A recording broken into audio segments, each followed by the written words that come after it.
അമ്മയുടെ പ്രത്യക്ഷീകരണത്തിൻ്റെ സ്ഥിരം സാക്ഷിയാക്കി ഉയർത്തിയതിന് അമ്മയ്ക്കും തിരുക്കുമാരനും ഒരുപാട് നന്ദി പറയുന്നു. എൻ്റെ പേര് ജോസ്മി. ഞാൻ ചാലക്കുടി ഇടവകയിൽ നിന്ന് വരുന്നു. ഞാൻ ഉടമ്പടി എടുത്തത് 2021 ഉടമ്പടി എടുത്തിട്ടുള്ളത്. ഉടമ്പടി എടുക്കാനുണ്ടായ കാരണം, ഞാൻ MSc ബയോകെമിസ്ട്രി പഠിക്കുന്ന ഒരു സ്റ്റുഡൻ്റ് ആയിരുന്നു അന്ന്. അപ്പോൾ ഞാൻ 2 സബ്ജക്റ്റ് അതിൽ ഫെയിലായിട്ടുണ്ടായിരുന്നു. അപ്പോൾ ഞാൻ ആദ്യമായിട്ട് ഇവിടെ ഇങ്ങനെ കൃപാസനം 2020 ഞാൻ കേട്ടിട്ടുണ്ടായിരുന്നു. പക്ഷെ ഞാൻ ഉടമ്പടി എടുക്കാനൊന്നല്ല, ജസ്റ്റ് ഇവിടെ വന്ന് എങ്ങനെയാണ് എന്താണെന്നൊക്കെ അറിയാൻ വേണ്ടിയിട്ടാണ് ഞാൻ ഇവിടേക്ക് വന്നത്. അപ്പോൾ എൻ്റെ വീടിൻ്റെ അടുത്ത് ചേച്ചിമാർ പോകുന്നുണ്ടായിരുന്നു. അപ്പോൾ അവരെ കൂടെ ഞാൻ വന്നു.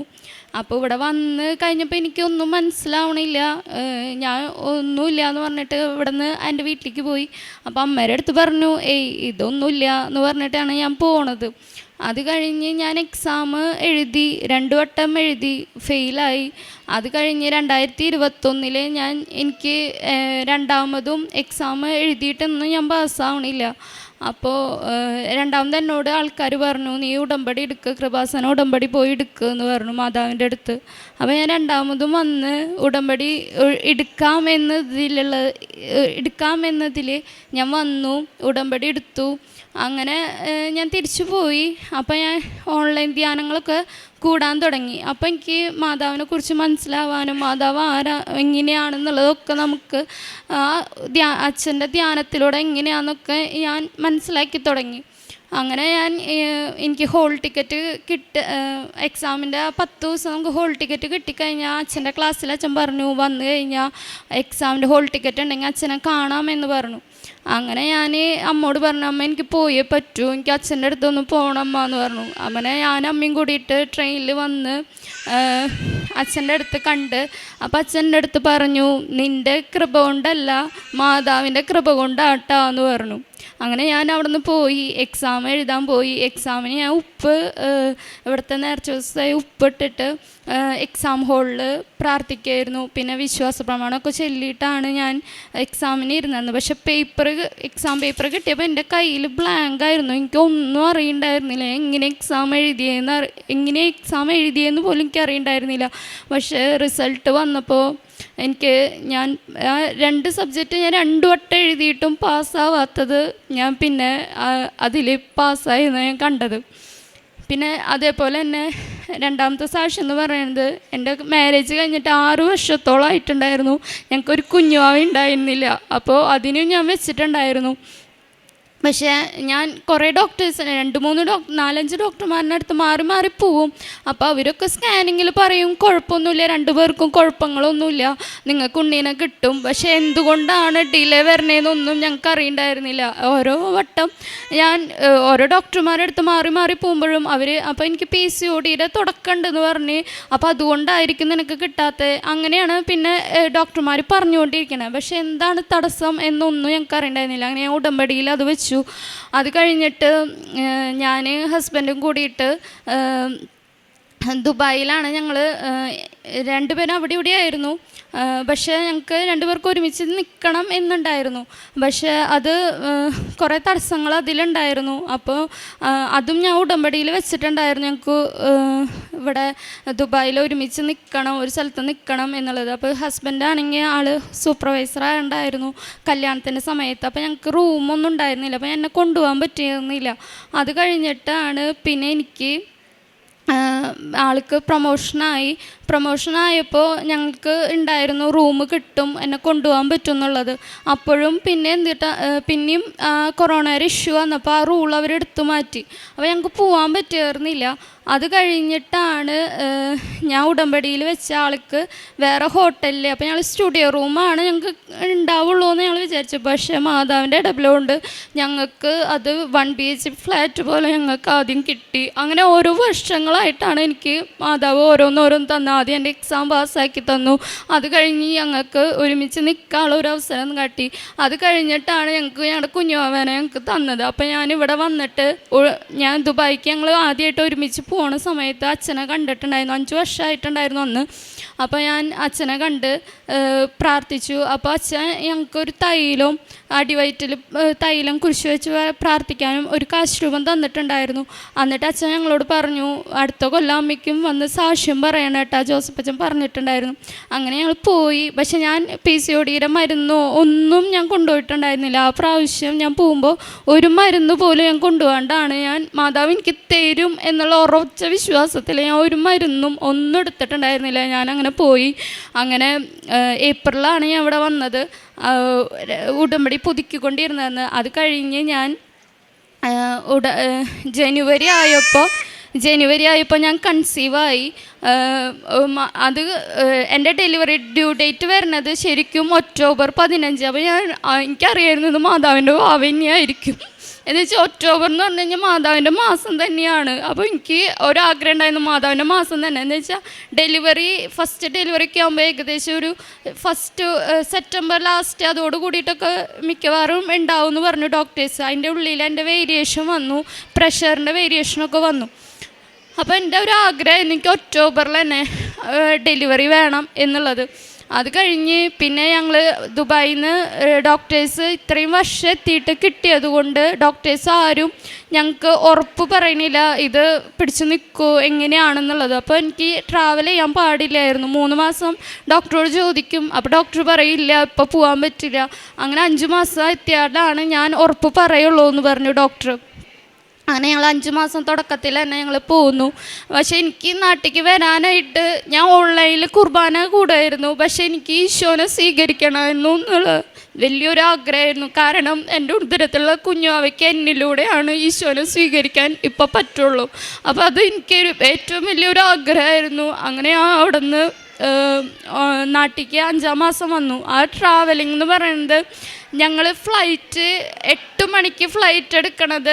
അവിടുത്തെ ട്രാഫിക് കാരണം ഞങ്ങൾ 7:15 അവിടുത്തെ ഇമിഗ്രേഷനിൽ അവിടെ എത്തണത്. അത് അവിടുത്തെ ബോർഡിങ്ങിൻ്റെ എല്ലാതും ക്ലോസ്ഡായി. ഇനി പിന്നെ കയറാൻ പറ്റില്ല, ഫ്ലൈറ്റ് പോയി എന്നുള്ളതിലാണ് ഞങ്ങൾ ഓടി മരിച്ച് എത്തണത്. അന്ന് ഞാൻ ഓൺലൈനിലായിട്ട് അപ്പോൾ തന്നെ ലൈറ്റ് ക്യാൻഡിൽ പ്രയർ റിക്വസ്റ്റ് ഇട്ടിട്ടുണ്ടായിരുന്നു. കുറേ മാതാവിൻ്റെ അടുത്ത് പറഞ്ഞു, മാതാവ് ഫ്ലൈറ്റ് പോകരുത്, ഈ അവസ്ഥയിലാണ് ഞാൻ പോണത്, കുഴപ്പങ്ങളൊന്നും ഉണ്ടാവരുത്, ഇത്രയും നാളെത്തിയിട്ട് ഞങ്ങൾക്ക് കിട്ടിയ കുഞ്ഞുവാവനും കൊണ്ടാണ് ഞാൻ പോണേന്ന് പറഞ്ഞിട്ടാണ് ഞങ്ങൾ ഫ്ലൈറ്റ് ഇമിഗ്രേഷൻ ആ ബോർഡിങ്ങിൻ്റെ അവിടെ ഞാൻ പ്രഗ്നൻ്റാന്ന് കണ്ടതുകൊണ്ട് അവർ ഞങ്ങളുടെ ആ ഒരു സ്പോട്ടിൽ ഞങ്ങളുടെ അവിടെ കയറ്റി. അത് കഴിഞ്ഞ് നാട്ടിലെത്തിയപ്പോൾ വീട്ടിൽ എല്ലാവരോടും പറഞ്ഞു, വേണ്ട ഞങ്ങൾ കൊണ്ടുവരാൻ വരണ്ട, ഞങ്ങൾ വന്നുകൊണ്ട് എന്ന് പറഞ്ഞു. പക്ഷെ ഞങ്ങൾക്ക് അറിയണ്ടായിരുന്നില്ല കൊരട്ടി ആ ഒരു റോഡിൽ നല്ല റോഡ് പണി കാരണം ഫുള്ള് ആകെ ഇതായിട്ടാണ് കിടക്കണത്. അപ്പോൾ ഞങ്ങൾക്ക് അറിയണ്ടായിരുന്നില്ല. ഞങ്ങൾ അവിടെ നിന്ന് ഊബർ വിളിച്ച് ചെന്നപ്പോൾ ഞങ്ങൾക്ക് അറിയാത്തത് കൊണ്ട് എന്നെ ആൾ കണ്ടപ്പോൾ ഞാൻ പ്രഗ്നൻ്റ് ആണെന്നും ആൾക്കറിയണ്ടായിരുന്നില്ല. ആളവിടെ നിന്ന് ഈ ഊടുവഴിക്കോടെ എടുത്തു. പക്ഷെ ഫുൾ കുണ്ടും കുഴിയും അങ്ങനെയായിരുന്നു. അപ്പോൾ എനിക്ക് വരെ ടെൻഷനായിരുന്നു, എങ്ങനെ ഇതെത്തും എന്ന് വെച്ചാൽ ആ ഫുള്ള് കട്ടറി കൂടെയാണ് ഞാൻ ആ ട്രാവൽ ചെയ്തിട്ടുള്ളത്. അപ്പോൾ എനിക്കൊരു പ്രതീക്ഷ ഉണ്ടായിരുന്നില്ല ഈ കുഞ്ഞുവാവ പോയി എന്നാണ് ഞാൻ വിചാരിച്ചത്. അത്രയും ടെൻഷനിലായിരുന്നു. അത് കഴിഞ്ഞ് ഞാൻ വീടെത്തി പിറ്റേ ദിവസം ഡോക്ടറിനെ കണ്ടപ്പോഴാണ് ഡോക്ടർ പറയണത് കുഴപ്പങ്ങളൊന്നും ഇല്ല, ഓക്കെയാണ്, എല്ലാം നോർമലാണെന്നുള്ളത്. അത് കഴിഞ്ഞ് എൻ്റെ ഡെലിവറി ഞാൻ അങ്ങനെ 5-ാം മാസം തൊട്ടിട്ട് വിശുദ്ധ കുർബാന എൻ്റെ ഡെലിവറി ഡേറ്റിൻ്റെ അന്ന് വരെ ഞാൻ വിശുദ്ധ കുർബാന സ്വീകരിച്ചിട്ടുണ്ട്. അതിന് എനിക്ക് എത്ര ക്ഷീണം ഉണ്ടെങ്കിലും എത്ര ഇതുണ്ടെങ്കിലും ഞാൻ മുടക്കിയിട്ടില്ല. എന്ന് വെച്ചാൽ എനിക്ക് കുഞ്ഞുവാവയ്ക്ക് എൻ്റെ ഈശോനെ കൊടുക്കാനായിട്ട് അതികൂടെ പറ്റുള്ളൂ എന്ന് എനിക്കുള്ള ഒരു ബോധ്യം ഉണ്ടായിരുന്നു. അങ്ങനെ ഞാൻ പോയി. അങ്ങനെ ഡെലിവറി ഡേറ്റ് എനിക്ക് പ്രഷറിൻ്റെ വേരിയേഷൻ വന്നപ്പോൾ എൻ്റെ ഒക്ടോബർ 1-ാം തീയതിയാണ് ഡോക്ടർ എനിക്ക് ഡേറ്റ് പറഞ്ഞത്. അപ്പോൾ അന്ന് സ്കാനിങ്ങിലാണ് ഉണ്ണീരെ പൊക്കിൾക്കൊടി 3 വട്ടം നെക്കിൽ ചുറ്റിയിട്ട് അത്രയും റിസ്ക്കാന്ന് പറഞ്ഞു. പിന്നെ എനിക്ക് ഡെലിവറി നോർമലാണ്, ഓക്കെ എന്നുള്ള ഇതായിരുന്നു. പക്ഷേ ഈ പൊക്കിൾക്കൊടി ചുറ്റിയപ്പോൾ അത്രയും റിസ്ക് പറഞ്ഞു, ഇനി നിങ്ങൾക്ക് പറ്റില്ല, നോർമലിക്ക് എത്തിക്കാൻ പറ്റില്ല എന്നായിരുന്നു. പക്ഷേ എന്നെ അവിടെ എൻ്റെ കൂടെ ഉണ്ടായിരുന്ന നഴ്സ് എന്ന് പറഞ്ഞ ഒരു മാലാഖ പോലത്തെ ഒരു നഴ്സായിരുന്നു. എനിക്ക് എൻ്റെ അമ്മ നിൽക്കണോണായിരുന്നു ആ ഡെലിവറി റൂമിലുണ്ടായിരുന്നത്. പക്ഷേ അവിടെ നിന്ന് എനിക്ക് കുഴപ്പങ്ങളൊന്നുമില്ലാതെ നല്ല ആരോഗ്യത്തോടു കൂടി ഞാൻ ഒക്ടോബർ 2 കാവൽ മാലാഖമാരുടെ ദിവസം ഒരു കുഞ്ഞുവാവയ്ക്ക് ജന്മം കൊടുത്തു. എൻ്റെ പേര് മിഗായൽ എന്നാണ് ഞങ്ങൾ ഇട്ടിട്ടുള്ളത്. അങ്ങനെ മാതാവിൻ്റെ മാസം തന്നെ എനിക്ക് ഡെലിവറി എൻ്റെ കഴിഞ്ഞത്. ഇനി കാരുണ്യ പ്രവർത്തനങ്ങൾ എന്ന് പറഞ്ഞിട്ട് ഞാൻ ചെയ്തിട്ടുണ്ടായിരുന്നത്, ഞാൻ പത്രങ്ങൾ ബസ് സ്റ്റാൻഡിൽ അവിടെയൊക്കെ കൊടുത്തായിരുന്നു. അതുപോലെ തന്നെ എൻ്റെ വീടിൻ്റെ അടുത്ത് തൃശ്ശൂർ ഗാകുൽത്ത ധ്യാന കേന്ദ്രം എന്ന് പറഞ്ഞിട്ടുണ്ടായിരുന്നു. അപ്പോൾ അവിടെ ഞാൻ മാസത്തിലെ ഒരു ദിവസം, ആഴ്ചയിൽ ഒരു ദിവസം പോയിട്ട് പ്രേക്ഷിത പ്രവർത്തനം പോലെ ഞാൻ അവിടെ ചെയ്യായിരുന്നു. പിന്നെ എനിക്ക് ഇവിടെ നിന്ന് ഞാൻ പോയപ്പോൾ എനിക്കത് നടക്കണ്ടായിരുന്നില്ല. അപ്പോൾ ഞാൻ അവിടെ തന്നെ ഓൺലൈൻ ധ്യാനം ഉണ്ടായിരുന്നു. അപ്പോൾ അതിൻ്റെ UAE കോർഡിനേഷൻ ഫുള്ള് ഞാൻ ചെയ്തായിരുന്നു. അങ്ങനെ ഞാൻ പ്രേക്ഷിത പ്രവർത്തനം ചെയ്തിട്ടുണ്ടായിരുന്നു. പിന്നെ കാരുണ്യ പ്രവർത്തനം എന്ന് പറഞ്ഞിട്ട് ഞാൻ ചെയ്തിട്ടുണ്ടായിരുന്നു. എന്നെക്കൊണ്ട് പറ്റാവുന്ന സഹായം, പൈസ കൊണ്ടാവട്ടെ, പഠിക്കാൻ ഇല്ലാത്തവർക്കായിക്കോട്ടെ, ഒക്കെ ഞാൻ ചെയ്തു കൊടുത്തായിരുന്നു. ഇങ്ങനെ ഓൾഡ് ഏജ് ഹോമിൽ പോയിട്ട് എന്നെക്കൊണ്ട് അവിടെ വീടിൻ്റെ അടുത്ത് തന്നെ ഒരു ഓൾഡ് ഏജ് ഹോം ഉണ്ടായിരുന്നു. അപ്പോൾ അവിടെ പോയിട്ട് എന്നെക്കൊണ്ട് പറ്റാവുന്ന അമ്മമാർക്ക് ഹെൽപ്പ് ചെയ്യാനോ അവരെ നോക്കാനോ ഒക്കെ ആ പ്രഗ്നൻ്റ് ആയിരിക്കുമ്പോഴും ഞാൻ പോയിട്ടുണ്ടായിരുന്നു. ആഴ്ചയിൽ ഒരു ദിവസം ഞാൻ പോവും, അമ്മമാരെ കൂടെ ഇരിക്കും, അവർക്ക് പറ്റാവുന്ന ഹെൽപ്പൊക്കെ ചെയ്തു കൊടുക്കുമായിരുന്നു. അങ്ങനെയൊക്കെയാണ് ഞാൻ കാരുണ്യ പ്രവർത്തനമായിട്ട് ഞാൻ ചെയ്തിട്ടുണ്ടായിരുന്നത്. എനിക്ക് ഈ അനുഗ്രഹങ്ങൾ, എനിക്ക് ഒരുപാട് അനുഗ്രഹങ്ങൾ ഈ വർഷങ്ങൾക്ക് മാതാവ് എനിക്ക് തന്നിട്ടുണ്ട്. പക്ഷേ എനിക്ക് പറയാൻ പറ്റണ സാക്ഷ്യങ്ങളാണ് ഞാൻ ഇവിടെ പറഞ്ഞിട്ടുള്ളത്. കുറേ അനുഗ്രഹങ്ങൾ എനിക്ക് തന്നിട്ടുണ്ട്. അതിന് ഒരുപാട് കൃപാസന അമ്മയോടും തിരുക്കുമാരനോടും ഞാൻ നന്ദി പറയുന്നു. എസെക്കിയേൽ പ്രവാചകന്റെ പുസ്തകം 37-ാം അധ്യായം 26 മുതലുള്ള വാക്യങ്ങൾ. സമാധാനത്തിൻ്റെ ഒരു ഉടമ്പടി അവരുമായി ഞാൻ ഉണ്ടാക്കും. അത് നിത്യമായ ഉടമ്പടിയായിരിക്കും. അവരെ ഞാൻ അനുഗ്രഹിക്കുകയും വർദ്ധിപ്പിക്കുകയും ചെയ്യും.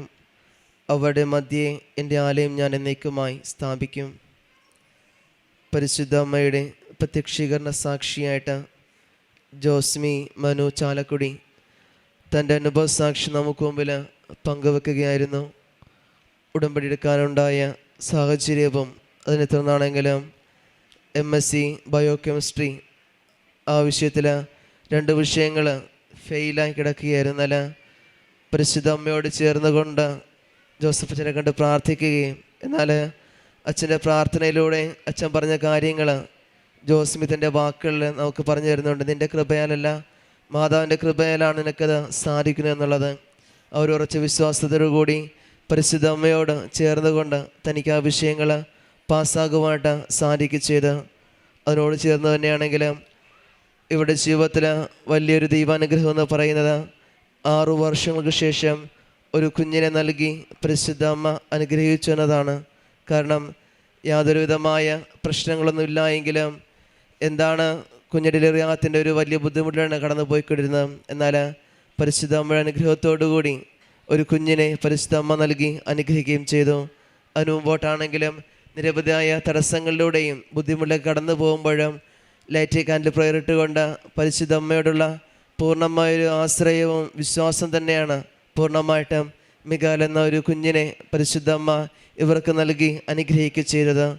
അതോടൊപ്പം തന്നെയാണെങ്കിലും പ്രാർത്ഥന ജീവിതത്തിലാണെങ്കിലും പരിശുദ്ധ കുർബാനയോട് ചേർന്ന് കൊണ്ടുള്ള ജീവൻ തന്നെയാണ് ഈശോയെ സ്വീകരിക്കുകയും എന്നിലൂടെ കുഞ്ഞിന് അനുഗ്രഹങ്ങൾ ഉണ്ടാകുകയും ചെയ്യുന്നത്. ഈശോയോടെ സ്വീകരിക്കാനും ഈശോ അറിയാനുള്ളൊരു വലിയ കൃപ ലഭിച്ചുവെന്ന് ഈ മകളുടെ വാക്കിൽ നമുക്കത് മനസ്സിലാക്കാനായിട്ട് സാധിക്കുന്നുണ്ട്. ഇനിയും ഇവിടെ കുടുംബത്തിലെ മുമ്പോട്ടുള്ള യാത്രയിൽ പരിശുദ്ധമായ പ്രത്യക്ഷ സാക്ഷികളായിട്ട് ഈ കുടുംബത്തെ ഇനിയും മാറ്റട്ടെ എന്ന് നമുക്ക് പ്രാർത്ഥിക്കാം. ഒപ്പം നമ്മളെയും പരിശുദ്ധമായ പ്രത്യക്ഷ സാക്ഷികളായിട്ട് ഈ അൾത്താരയിൽ ഉയർത്തട്ടെ എന്നും നമുക്കും പ്രാർത്ഥിക്കാം. അത്യപൂർവ ദൈവാനുഭവങ്ങൾ ഇനി നിങ്ങൾക്കും സ്വന്തം. ഈ യൂട്യൂബ് ചാനൽ ഇതുവരെ സബ്സ്ക്രൈബ് ചെയ്തിട്ടില്ലെങ്കിൽ ഇപ്പോൾ തന്നെ സബ്സ്ക്രൈബ് ചെയ്യുക. ഈ വീഡിയോ ഇപ്പോൾ തന്നെ നിങ്ങളുടെ സുഹൃത്തുക്കൾക്ക് ഷെയർ ചെയ്തുകൊണ്ട്